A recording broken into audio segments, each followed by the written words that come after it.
Got everyone all figured out? Let's see. Real people and their stories. I invite you to step outside of yourself and into their world as they share their experience living in their body. Through deep, reflective conversations, we uncover the influences that have shaped their journey: mental health, personal relationships, healthcare experiences, and the weight of societal expectations. This is just a glimpse on what it feels like to exist in someone else's skin. Here, there are no right or wrong answers, only your unique body story.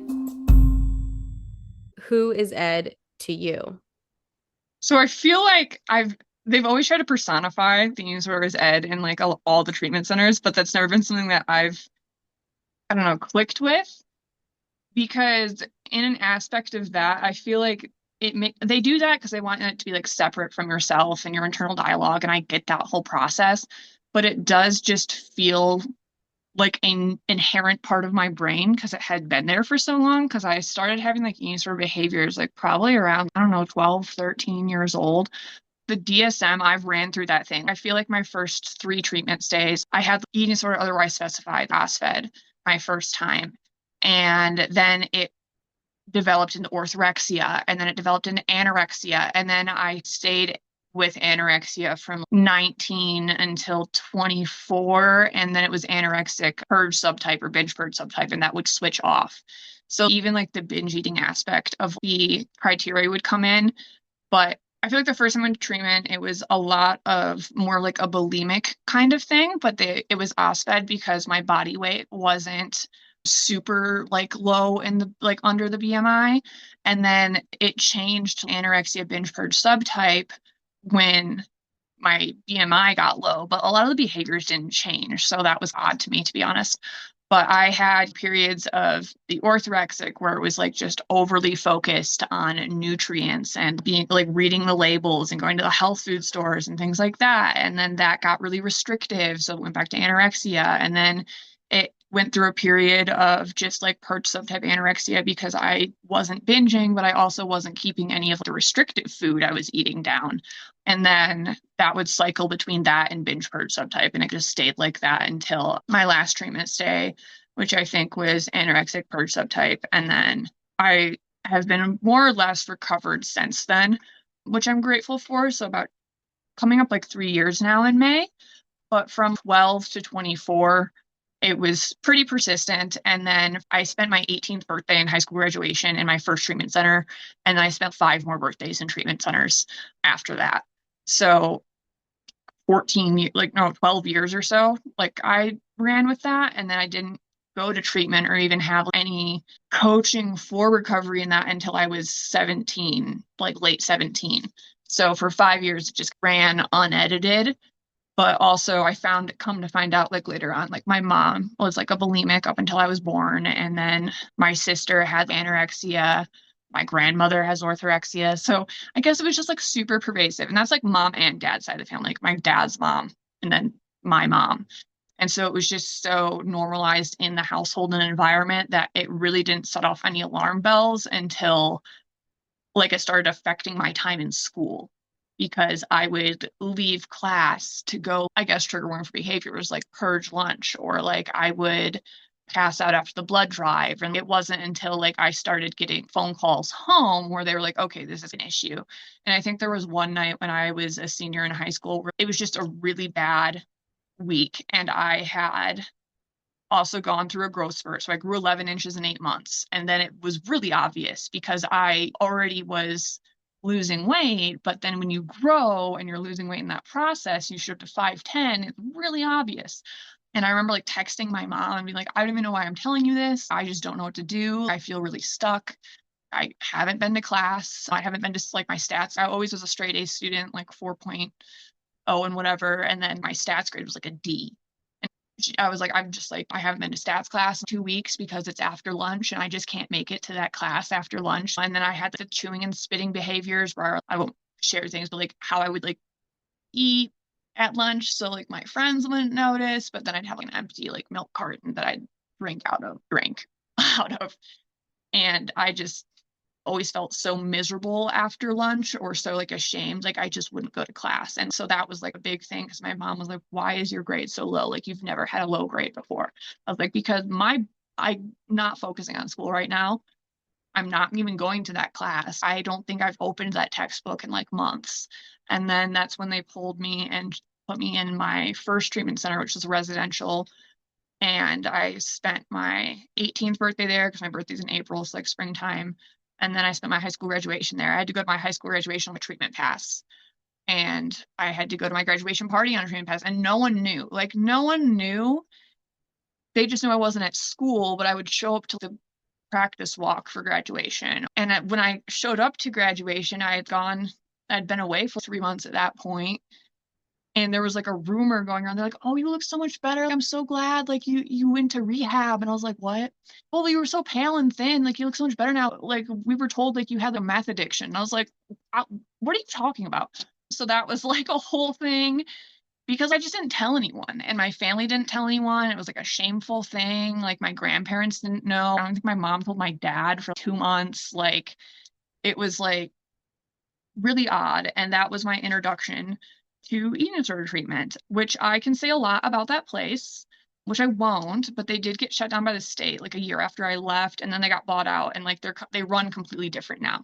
But I really think they may worse in a lot of aspects because they ran on a calorie philosophy. So you were to count your calorie and fat grams per meal. And then you would have to eat your calories for the day and all that. It was just like, and I think that really drove home like the point of calories. And then it was just like a spiral out from there because I immediately went off to college.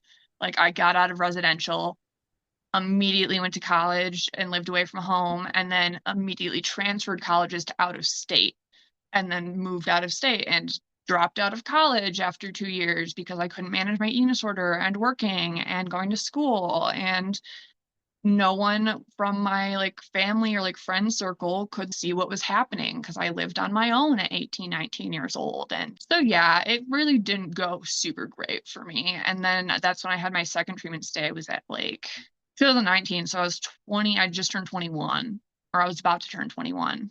And that started like the whole go to residential, go to PHP, get out, spiral, end up back there for 6 months, get out, spiral. And that's how I always ended up there on my birthdays because I would always end up in residential 2 months before my birthday. It would just crash and burn every year around the same part of summertime. So to me, I don't know. There's a big aspect, I think, in eating disorder recovery, especially when you see it on TikTok, or when I say recovery in quotes, because I think a lot of it's quasi-recovery or just like toxic recovery. But on TikTok, you see it on Instagram, social media, or even just like in group therapy spaces, like people really romanticize their eating disorder and they like miss it and they grieve it and all that. But I never enjoyed having my eating disorder. Like it was the most miserable thing I could ever curse someone to experience. Like it always ruined my life. It ruined partnerships, it ruined friendships. Like I have a friend group that like I love to death, and we're like my chosen family that like I haven't talked to in 6 years because at a certain point like we can't watch you kill yourself. Like they like had to set that boundary and cut me off. Like even though I'm doing better now, like I can't blame them for that because you think about it, that's 22, 23-year-olds. I can't expect them to know how to handle that situation. It ruined jobs because I couldn't make it through a shift. It ruined my education. Like I had to drop out of college 2 times. It ruined every time I went to treatment. There was never a treatment center in my state except for the first time I went. And so I'd be like 1,000, 1,500 miles away from where I was building my life for 6 months at a time. And everything that would just continue going on at home and people's lives would continue. I'd come back and I'd have to rebuild and start all over again just for 6 months later to have it all knocked down. And it was exhausting. Like I hated the behaviors. I hated being so tired. I hated being so sick. I had a big part of my eating disorder was like exercise addiction and like obsessive, like compulsive and like obsessive exercise. And I worked a lot because I was living in New York State, which was very expensive. And so even though I couldn't make it through a shift, I had 3 jobs to not make it through a shift and then make a paycheck enough to cover my rent and stuff like that. But I would be getting up at 2 a.m. to go get my gym in before my first job. And then my last job would end at midnight because it was like a bar back position. And then I wasn't sleeping and I was sick and I was spending so much money. I had this obsessive thing where I'd go to grocery stores like anytime I had free time and just read labels for hours and then buy things, but then I would be afraid to eat them. So they'd go bad in the fridge. So I'd be wasting all this money. And I'd be buying these like products, like these diet products or these workout things, and it was just miserable. Like I couldn't go to my friends' birthday parties because I was afraid to drink because I was afraid of the calories and alcohol. And not saying like alcohol is the be all end all. Like I know I'm sober at this point in my life because like other health conditions that I have, and it affects my heart. But like other than like my freshman year of college, like I couldn't really interact in that scene because I couldn't be around anything. Like calories just stressed me out. So I wouldn't go out with friends and I isolate and I was sad and I was depressed and I, I skipped like my friend's like engagement party to go to the gym. Like it was just, and I was always so miserable. And so when people like romanticize it, like I can't relate to that because I never enjoyed it. And I never thought I looked good and I never was happy with anything.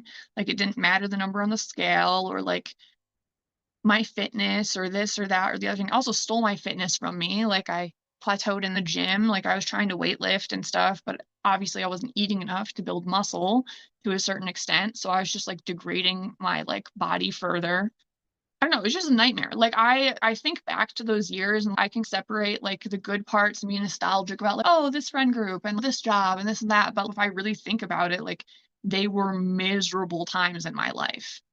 And it had ruined some really great things that like are opportunities I will never get back.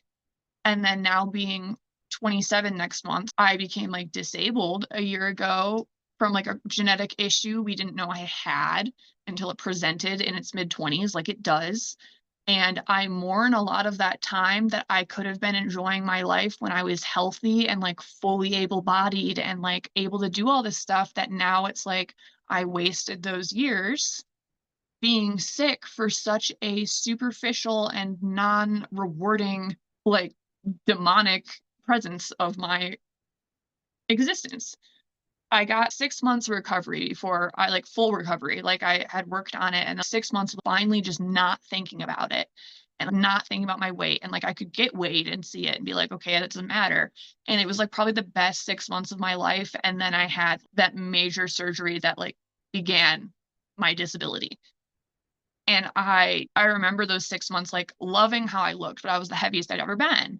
And loving having so many friends and going out all the time and having a really nice job and being able to go out after work and have energy and do all these things. And I was like, wow, my life's finally starting. And then it ended, but I only got to live that life for 6 months where I could have been living it for 14 years or just however long it was. So that's what I have to say about the eating disorder.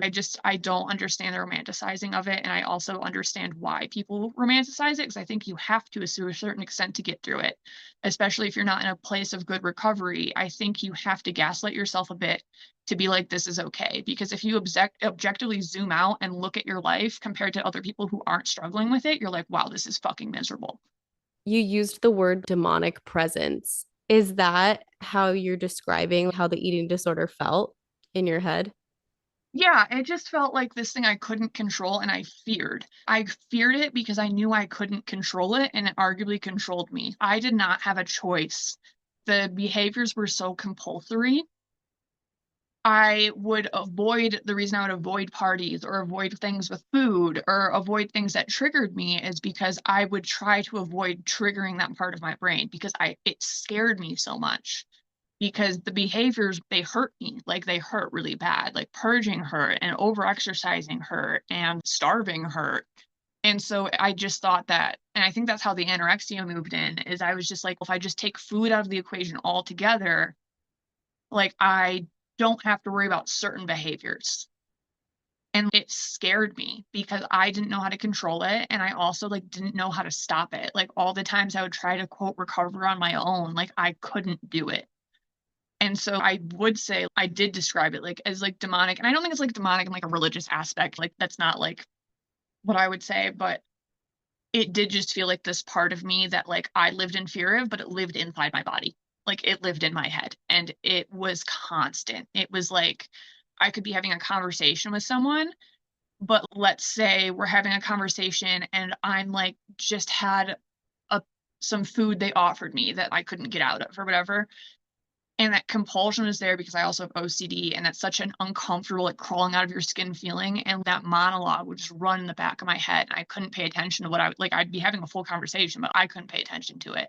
There was a time in like when it was really bad, like before one of my worst treatment stays, that friend group I had mentioned, like we can't even talk to you because you can't say anything other than food. Because that's like I think that's like the worst part also about the eating disorder is the more that you deprive yourself and starve yourself, the more your like lizard brain turns on and you become like obsessed with food.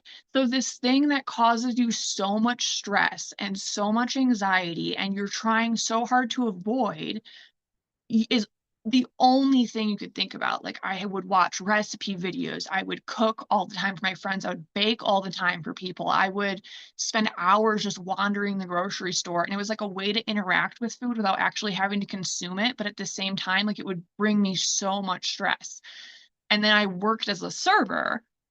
And we found out after I think like my last treatment stay, we were like, every time like I'd be doing fine, and as soon as I'd go get a job as a server or work around food, I would tank. Like I wouldn't lapse, I would collapse. That was like the big thing my treatment team would talk to me about. I wouldn't relapse, I'd skip that altogether and just be tanked out. So I never got a job in food service again, and I've been fine. But I couldn't be around it because it just stressed me out so much. And I think what I had to do with my recovery is honestly, the less I think about food and think about what I'm like, obviously, I'm aware of nutrients, I'm aware of certain things I have to eat for my like physical condition, but I have to a certain extent, just not think about it. Like, I won't go to restaurants that have calories on the menu because even though I'm recovered, that still like trips a part of my brain up. And I might be recovered, but it's like you're walking and then you trip on a sidewalk and it just catches you off guard. Or if like I'm making a meal at home, I'm not gonna be like, oh, it has this amount of carbs, this I don't care. Like you give me a meal of all bread, that's fine, whatever. Because I know I'm gonna have other meals that are more nutrient diverse. Or I prefer home cooking now instead of pre-packaged foods like that because it doesn't have the nutrient breakdown on the back that even though I can ignore that, it's less stress for me if I know, oh, there's food in front of me. This is great. This is cool. I don't know what's in it. I don't know about this because I just threw it together. That's fine. And I make sure that I buy like groceries that are diverse in color and this and that and different kinds of food groups. But I think putting together a meal before was such a scientific, like almost endeavor, especially like in early recovery or the orthorexic days. Like it felt like it took so much brain power and then I would focus on it. And so the less I focus on it, like the easier it is for me, which I don't know I don't think that's a great advice for everyone, but it works for me. I can't be doing the exchange system or the rainbow plate or the like plate method or this or that. I just give me the meal or I'll just make the meal and that's fine. And I know that if it's lacking something, I'll probably eat it later that week. It sounds like you're just like taking each meal, each moment, like as it comes. And it's mealtime, you have what's on hand. And honestly, that's like how I operate too. If the people I'm hanging out with at lunchtime want pizza, and then I hang out with different people at dinner time and they also want pizza, I'm not going to be in my head like, oh my God, I ate Yeah. pizza twice. I haven't had 5 to 9 servings of fruits and vegetables and this. I'm like, whatever. If I'm hungry, I'll be like, oh, I'm hungry. And I'll go make something and continue doing what I'm doing, which I would never have been able to do before. But also, I'm not going to lie, I really feel like the exercise addiction was halted very forcefully by my disability, but it is what it is. I think that was one that kind of hung around because I do enjoy the gym. I've been like a multi-sport athlete my whole life, but that really forced me to slow down. But just even like fitness watches, like I just stopped wearing them. Like I have one now that tracks my heart rate, but I try not to, you know, track other things because it just the numbers will just even like in recovery, they just stick there. And it's just at this point, it feels like I have a friend who like, okay, so I guess you call it Ed, but like my friend calls like the gnome on my shoulder. If I say something, he'd be like, that doesn't really sound like you. It sounds like a gnome. And I'd be like, you're so right about that. And like the gnome he really likes the numbers. And so I just try to uncenter those things as much as possible. Like there's enough stress going on in like society and my life in general. Like I don't need to add on to it. Which I think the E's were developed as a way to handle stress, because if you think about it, like you can't really be stressed about finances or partnerships or school if you're stressed about just calories and numbers and nutrients and this and that. It gives you something that you can worry about and be anxious about and be focused on so heavily that everything else blurs out. But you also have a little bit of control over it, even though I didn't have a lot of control over it. I would tell myself like, oh, this is something like I can manage. As like a coping mechanism, I understand why it developed.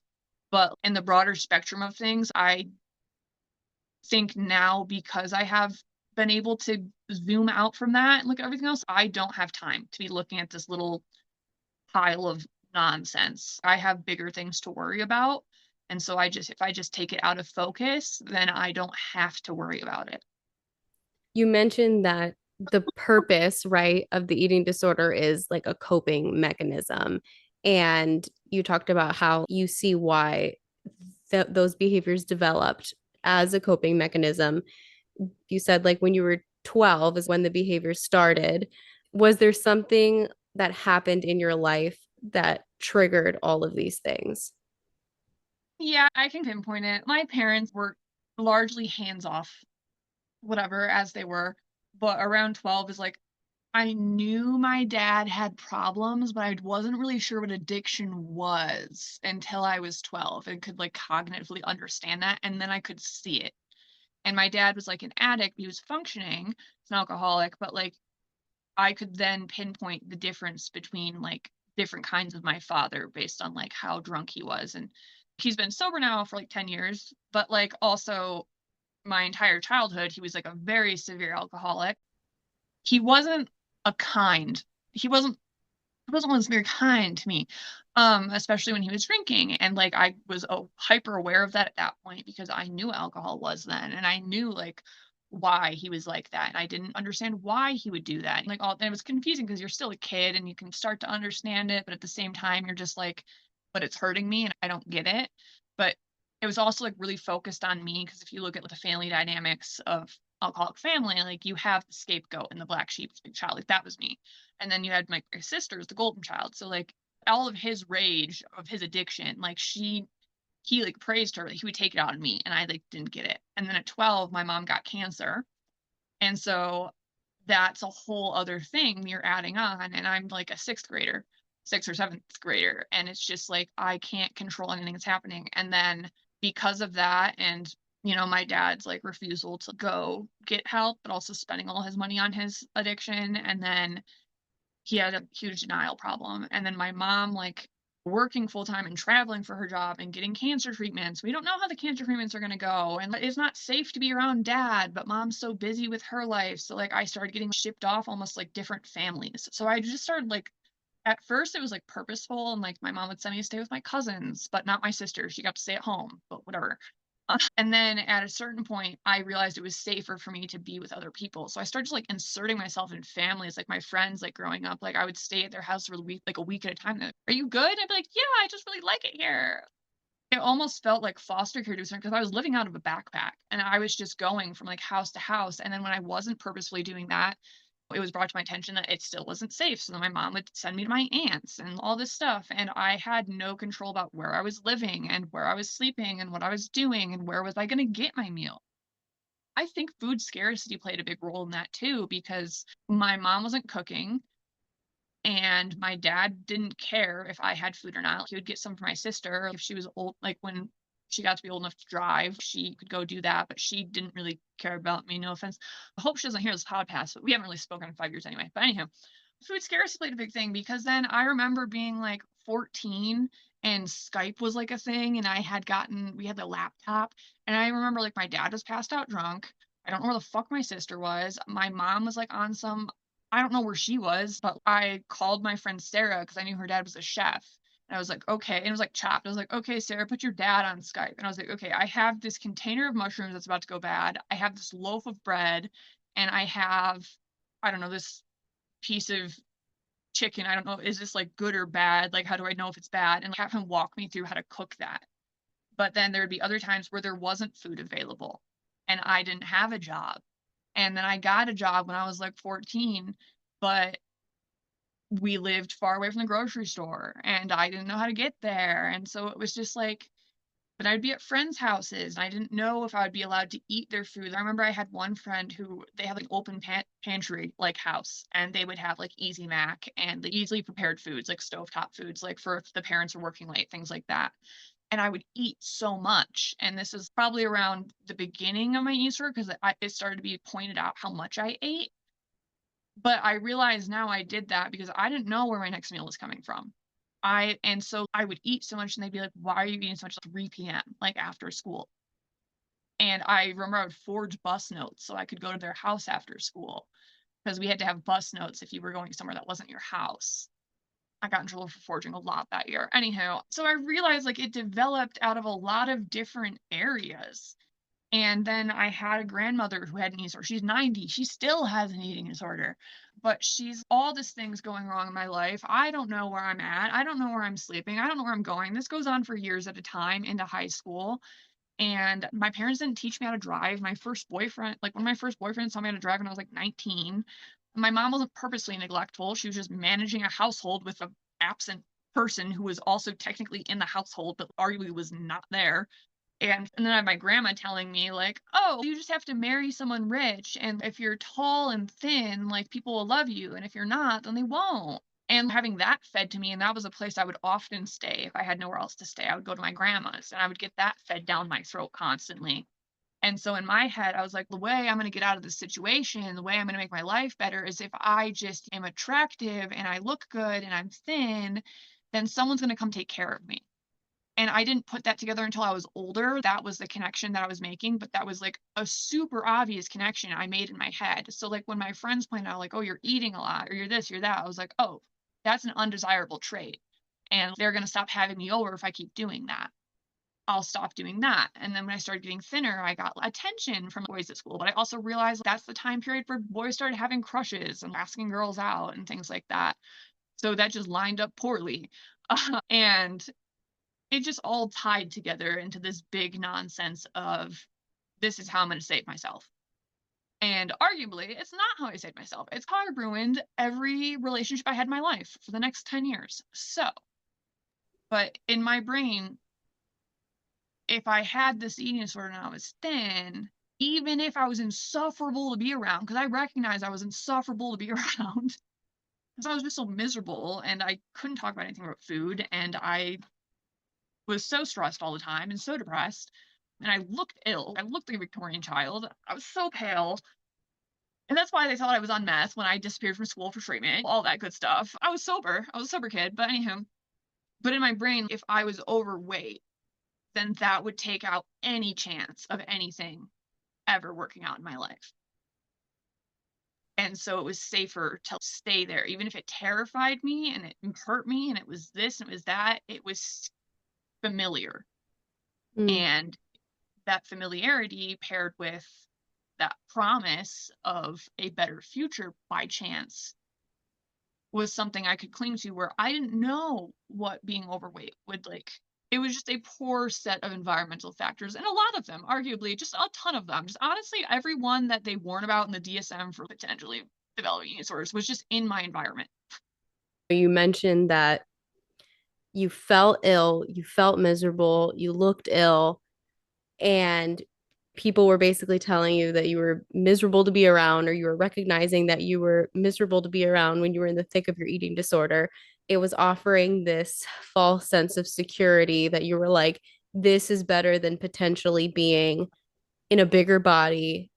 Because then I definitely will not have a good life. Then definitely people won't like me, even though you were like losing relationships actively because of the eating disorder. I think it was also something that, like, when I was losing everything, it was the only constant in my life.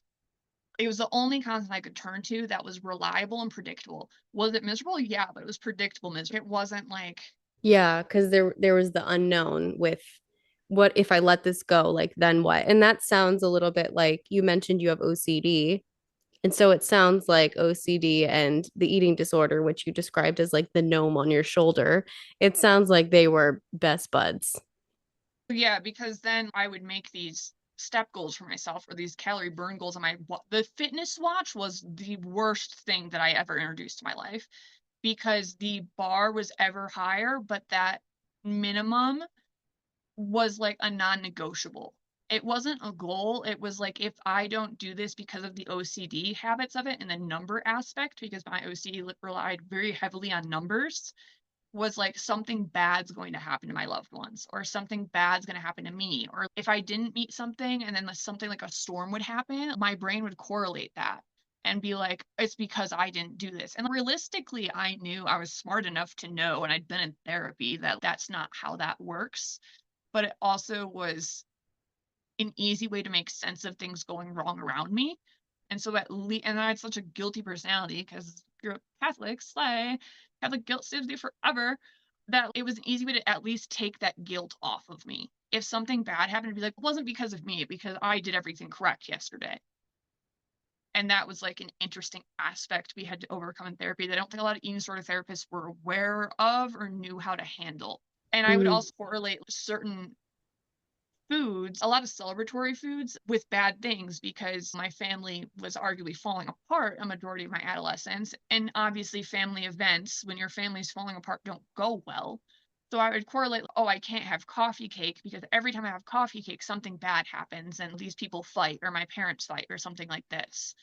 And so I started to put those two together. And then there was a whole group of foods I couldn't eat, not because of my eating disorder, but because I was just afraid that for some weird mystic reason, something would happen.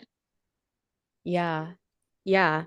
Yeah. And I think a lot of people are not aware of how OCD and eating disorders, like they can just be partners in crime to to set you up for more rules around food or numbers. And yeah, it's I mean, stressful. during all of this, you think of the diet culture that ran rampant in the 2000s. And so the Mhm. rise of social media. So I get my first Facebook account at what, 13, 14 years old. And then you see the way people treat people they deem unattractive in the comment threads. And it's okay. I don't want to put myself in that position. And then the TV shows that should not have been ever existed, like The Swan or Biggest Loser or Super Size versus Super Skinny. That was a big one. All of those shows that are just like very normalized and fed to you subconsciously. And you're like the first generation to experience that. Like Yeah. you can't just not go to the store and not see magazines. It's like in your hand or it's on your computer or social media was a huge thing that came out when I was a preteen teenager and that wasn't something that was prevalent before. So people weren't aware of what your kids were seeing, like what I was seeing when I had unlimited access to this internet. And also my parents are older. Like my mom had me when she was 38, my dad was 40, like they weren't privy to being aware of what I was being exposed to at like a very young age. And then when you don't have parents that are like present, you kind of turn to the internet to do a lot of I have a question. I can't ask mom, I can't ask dad. Okay, I'm gonna ask the internet. And then you end up on some weird forum somewhere. And then it just gets worse. Yeah. And the message, yeah, you're mentioning the comment sections and magazines at stores and stuff. It's front cover all the time. The worst thing that you can be is in a large body and everyone will bully you. And it's like, that's the worst thing. That's the worst thing ever. That's what we're being told. Yeah. All these shows. Yeah. But like when everything else is falling apart, it's as my education's gonna fall apart, my friend groups are falling apart, my family's falling apart. And the most I can do is at least make sure I'm not going to get put myself in a part where I know I'm going to get dogged on. Yeah. And that's another way that it's like a coping mechanism. You talked about your experience with being in and out of treatment centers. Was there a particular experience or encounter in one or more of those treatment facilities that made something click that inspired you towards recovery or triggered you terribly that you can recall? There are plenty of things that triggered me terribly. I think on the aspirational side, there was, and I guess I'll put a trigger warning for descriptions of weight, but I was at a really small treatment center, and I think they would have been really great if I could have finished their program, but it was during the first COVID lockdown and they shut down like per state protocol and I couldn't finish. I couldn't continue going there. But it was very small. So it was a very intimate treatment center. It was different than other ones I've been to that were much larger, like 30 patients on a res floor. This was like a much homier environment. And there was a patient there who had started out, we had the same diagnosis, but she started out obese and I didn't. And she had much more severe behavior descent into it. She lost much more weight in a much shorter period of time. And she had all the same, like we put our blood markers next to each other because like we could do things like that. But I remember like talking with her and we that treatment center was very scientific. And I did that because I'm a science-based person.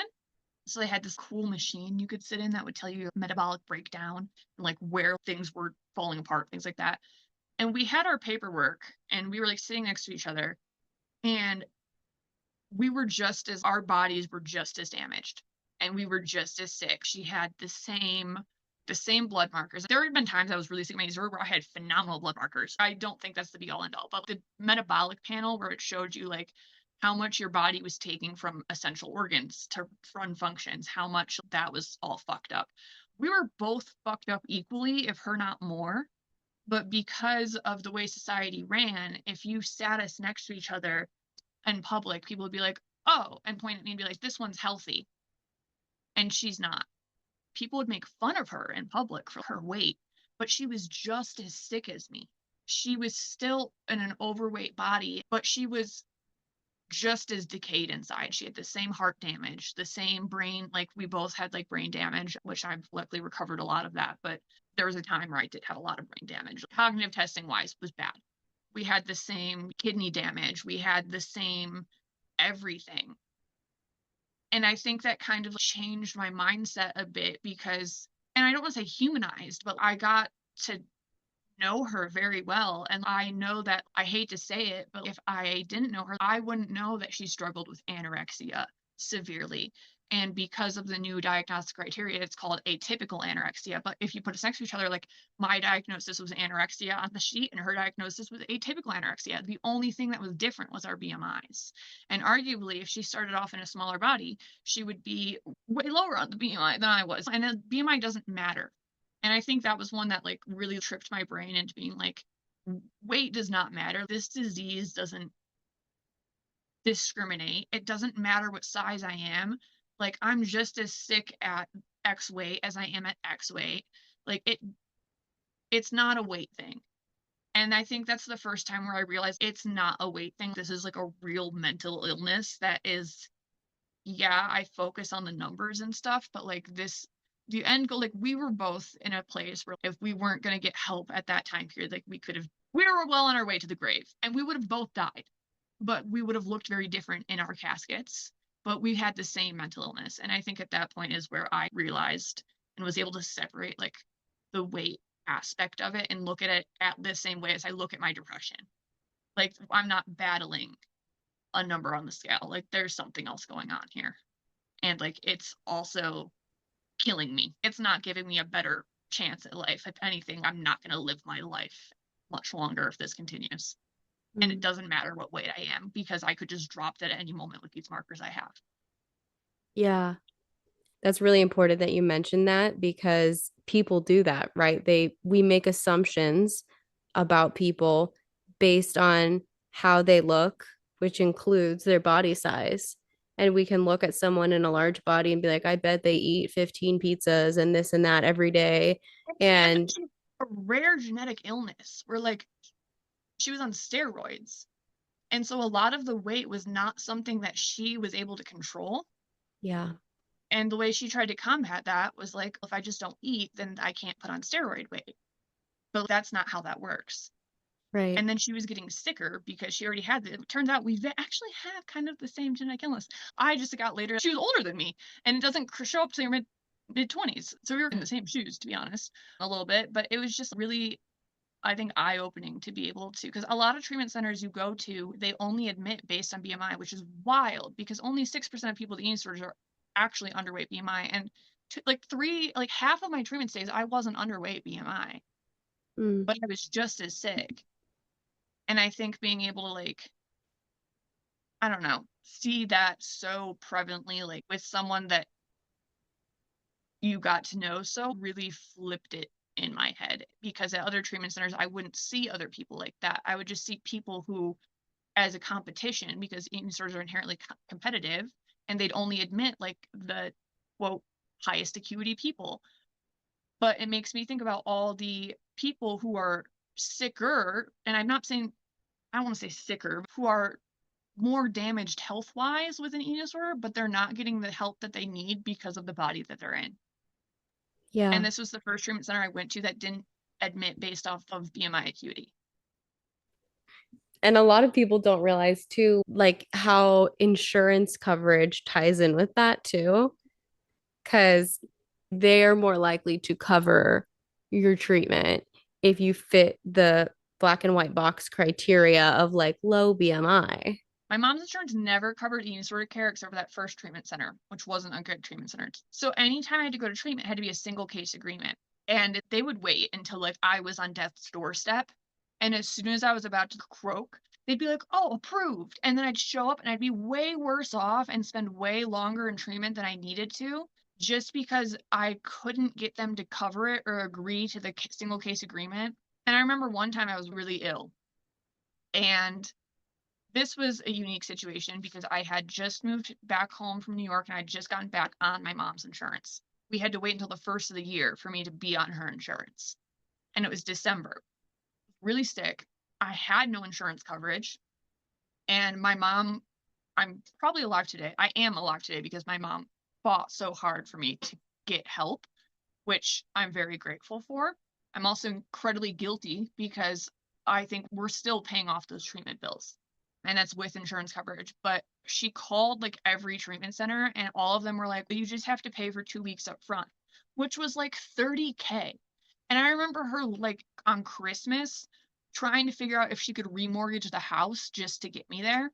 And I got there January 6th, but they were like, oh, if you would have waited like 2, 3 more days, like you would have gone into cardiac arrest. And I remember it was like the day after Christmas, and I started getting seizures and I had the cardiac issues, and my mom thought, she's a nurse, she thought I was having a heart attack and I was having a seizure. And I remember we can't call an ambulance because we can't afford it. And she like carried me into the car and she's like racing to the closest ER. And I'm in the passenger seat. Like my only conscious memory I have is thinking, I'm going to die. I'm going to die in the passenger seats of my mom's car because I'm afraid of food. And that we still are paying off that ER bill. It went to collections. It was so expensive for uninsured. And luckily, I survived and all this stuff, but they had to do the MRI and the CT scan, and they'd give me these vitamins and give me this and give me that, and all that just sustained me for another 10 days to get to treatment, just because we couldn't remortgage the house for 2 weeks up front until I got on insurance. And that was the most accepting treatment center in the US, the cheapest one. And that makes me super afraid for a lot of people. That experience, I think, that was my second to last res day I ever had. But that experience, that terrified me. And then the next time I went to treatment, it was pretty much just as bad. I'm like, I don't know how I didn't learn last time, because I remember being so afraid in that passenger seat. I don't even remember getting there. But I didn't have insurance, so I wasn't rich enough or valuable enough to save. That really fucked me up. And I think that also wasn't a treatment experience, but that was a really adverse experience that really radicalized me when it came to insurance coverage and access to care. I think there's 2 treatment centers in the whole US that accept Medicaid if you live in that state. And then Medicaid is super cut now. I'm a social worker. We are one of the states, I'm in Colorado, that there is a treatment center in the state that accepts Medicaid. And I think the other state is New York. has one place, and I don't know if they still do, but I know they used to. But here, Medicaid used to be for anyone who made $3,000 after taxes a month and under, or before taxes a month and under were on Medicaid. They just cut it to 1,500 last year. So overnight, 70% of people on Medicaid lost their Medicaid. But 1,500 a month after taxes, no one in the state of Colorado is living, you're homeless at that point. There's no place you can live in this state for that money. It feels like eugenics at that point. Like, it feels like it's forced poverty, it's forced that it's really bad, and it's really fucked up.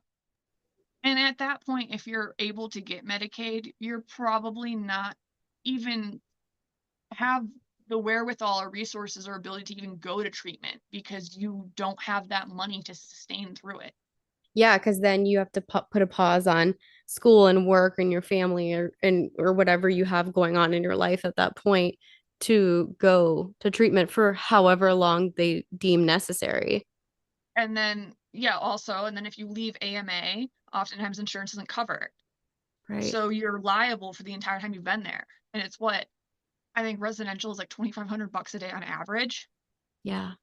So what, you've been there 3 weeks, you need to go to work now, you got a family, you can't afford the last 21 days of $2,500 a day. So you Right. get stuck in it. And so then a lot of people don't go to treatment because then they're like, well, if I have to leave, I can't. And they get stuck in the cycle, in the loop of not going or getting in it and just never leaving. So you mentioned that the last time you were in treatment was, you said 3 years ago. Are you in a good recovery stretch right now? Yeah, I would say I think the first year is always like a quasi recovery. And I remember the statistic of it takes 11 years to fully recover from an eating disorder, both mentally and physically. But I'd say I haven't really thought about it. I have my days, but it's not, the days have gotten fewer and farther between, which I really honestly always thought in treatment centers, and people be like, oh, recovery, you'll get to it and you won't think about it as much and it'll give you, I thought that was a lie. I thought people were lying to us because I was like, there's no fucking way. And then until I experienced it myself. And honestly, when I say, like, when I talk to people, or I have, as a social worker, or I'm open about having recovered from these, or people will talk to me, if I can reach this kind of recovery, it is possible, because by all means, I was considered a dead end case by a lot of psychiatrists. It moved from, oh, how can we get to recovery, to, oh, how can we improve your quality of life? There wasn't a lot of hope, but it's now been like 2 years. Like, that's not my primary focus. And I'd say it pops up, and it's not something I act on anymore. Or if I do, it's like for a 1-2 day stretch, and then I like snap out of it and I'm like, I don't have time for this. But it's much farther in between. I'd say it only pops up in like extreme periods of stress in my life. And I have to be very aware of that. And I also have to be like very conscious during those periods to just make sure that, yeah, the voice might be there, but I'm not acting on it. And there was in quasi recovery, when the voice was there all the time, I was like, this isn't even worth it, because I'm still just as miserable. I'm just not acting on behaviors. But I can say for a good 2 years now, it's not there all the time. And it's there maybe sometimes once a month, sometimes once every few months, sometimes just for a week at a time, sometimes for a day at a time.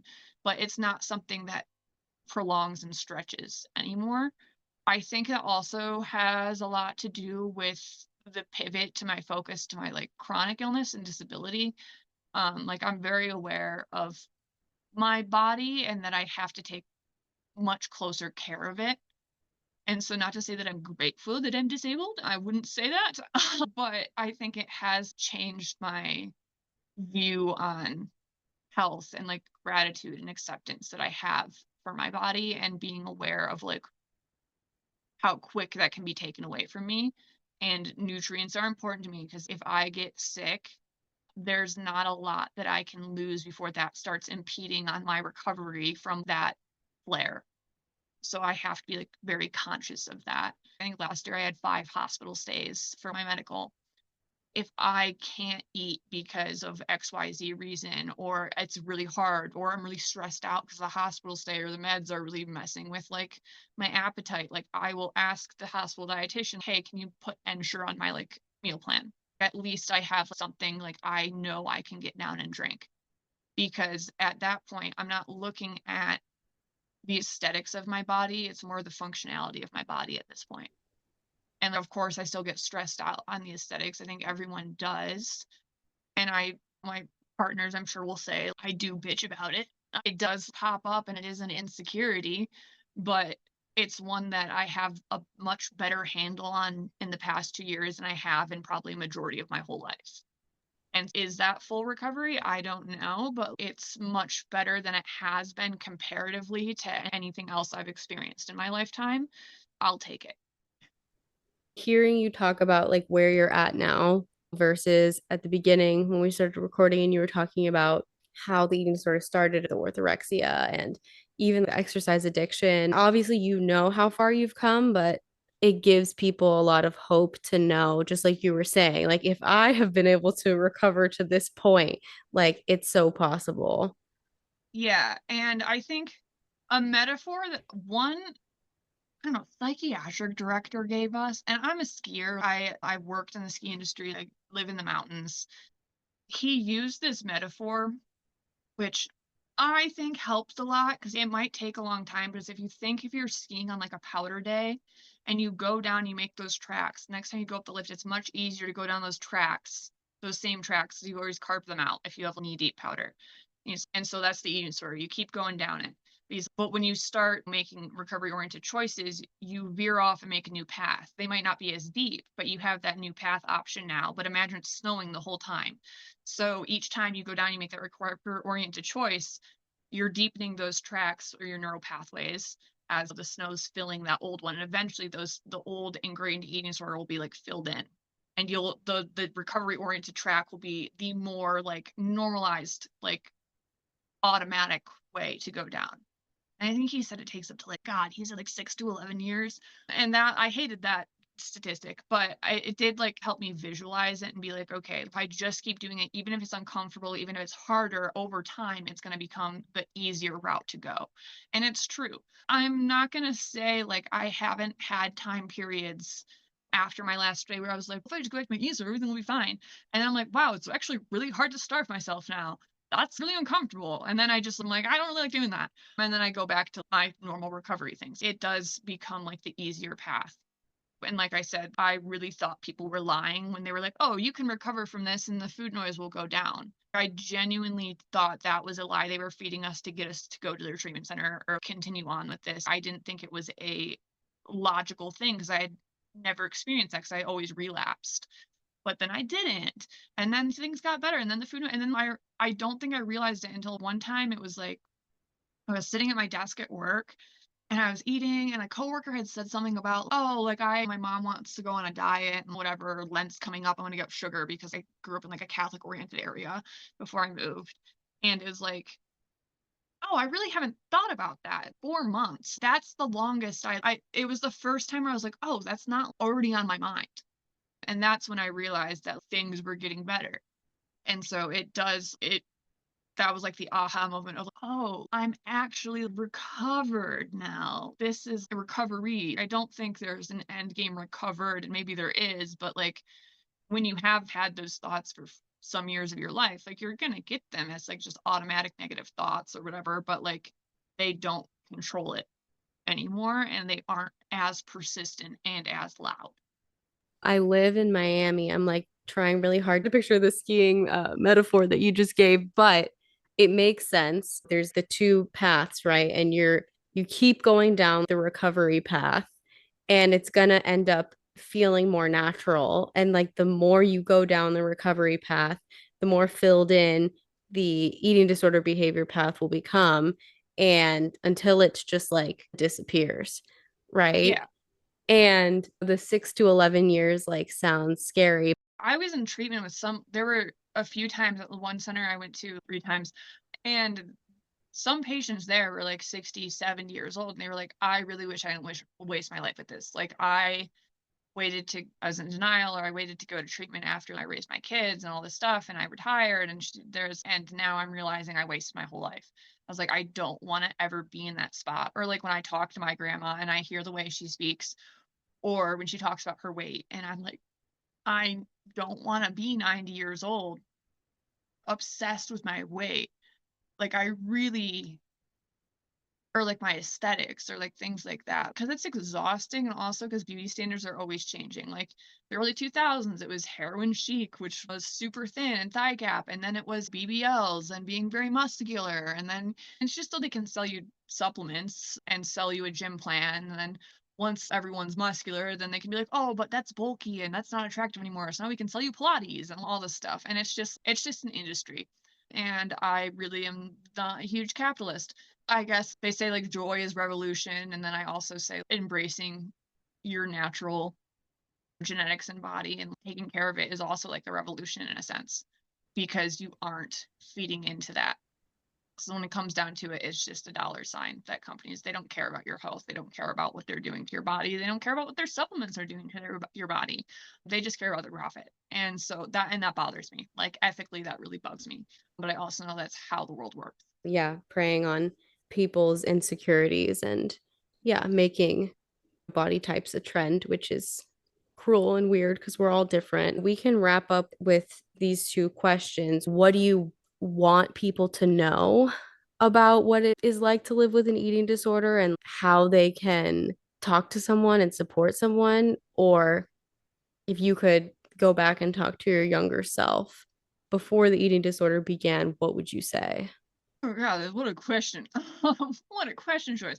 One, I would say living with these disorder is miserable. It's not, it doesn't benefit you in any way, mentally or physically, and it ruins everything around you. There is, I think, Ed, as you would call it, tries to sell you this idea that if you just suffer long enough, no pain, no gain, it will all pay off. But there's actually no payoff. It just gets worse. And the sooner you get on top of it, the less damage you're going to have to undo. And I'd say the mental damage is definitely a lot harder to get on top of than the physical. But to like my younger self, I'd also just, I think knowing what I know now about my health and what lied in wait for me, I would have just enjoyed what my body was able to do. And like I was an athlete, and I could have been a much better athlete, arguably. I had just been able to enjoy life and enjoy my sports and enjoy and be much better at them and probably progress. I probably would have a different degree. I probably would have gone to a different college, had different scholarships, and my life would be 100% different and probably a positive direction. And so just learning to manage the stressors of life without taking it out on yourself, because I think it is a form of self-harm, will age you much better in the long run. But also, I don't know, aesthetics will always be pushed in society, but I think it is like a cage. I think there's more freedom in accepting what you have. And as long as you're taking care of yourself, it really doesn't matter. And people aren't going to remember you for your weight, and they aren't going to remember you for how well you ate at that party, or like how they don't care about that. Like when I think about my friends, I don't think about, oh, they eat so well and they can run a mile in X amount of minutes, and oh, they wear this size jean. I don't care about that stuff. And eventually, none of that stuff matters because we all age anyway. As much as society wants to tell you that you can stop yourself from aging, you can't. It doesn't matter. Like it, and I say that, and I know parts of myself are still like, oh, but it does. But no, it really, like, ultimately at the end of the day, I think the functionality of your body is much more important than how it looks and how you take care of yourself. Like I had a friend tell me one time that if you take the way you take care of yourself shines through, like no matter what you look like. And she's like, even though you look the same in these two pictures, you look much better to me in this picture because I know during that time period, like you were doing better, and you just, I don't know, it comes through your aura or whatever the kids want to call it. The vibes. Yeah, it just does. Like you can tell when someone's happy and healthy and taking care of themselves, no matter what their vessel looks like. And they're probably much more fun to be around anyway. I guess that's not a very good, concise wrap up, but that's the best I got. You're super insightful and you shared a lot of the hard truth about what it's like and how you don't miss the eating disorder. Like you said, a lot of people still want to cling on to it. And I think it's a really good and valuable thing that you not only recognize how damaging it was, but that you were willing to like share that part of it, even though I'm sure it's really hard for you to talk about and remind I mean, yourself again to. I grieve so much of like my life in reference to my eating disorder. And then those 6 months I had before I got sick with what I have now, which is not something I can control or go to therapy for, were probably the happiest 6 months of my life. And I wonder like how much better my life would have been and how much happier I could have been if I wasn't so deeply ingrained in my eating disorder for so long. I also just want to recognize a lot of people don't have poor blood work when they go into treatment, or they're not low BMI, or they're not that like the things that like I had happen to me were unique to me, but I've known, and I hate to say this, but I've had friends who I know who have died before they had that quote validation, like that external validation, like medically, because there's a lot of things you can't see, or you can draw blood work for, but they don't draw the right labs, or you can't see how metabolically your body is processing things off of a blood panel or scale. And I think that's like the scariest part is there's a lot of metrics that go into health that they don't measure or don't look at right up front. And those are just as deadly. And it doesn't matter what weight you are. Like I have attended funerals for like people who by all means a doctor would have said you're fine. Yeah, and that's one of the eating disorders traps, right? Is being like, well, you're not sick enough. I like to say sick at all is sick enough. If you have any distress around food, get sick enough. There shouldn't be distress around food and exercise. Those thoughts are like enough to warrant therapy before it starts degrading into something much more monstrous. Yeah. Every body has a story, and I'm glad you shared yours with me. And if you're ready to share your body story, I'd love to hear it. Remember, you can't hate yourself into health. Until next time, take care.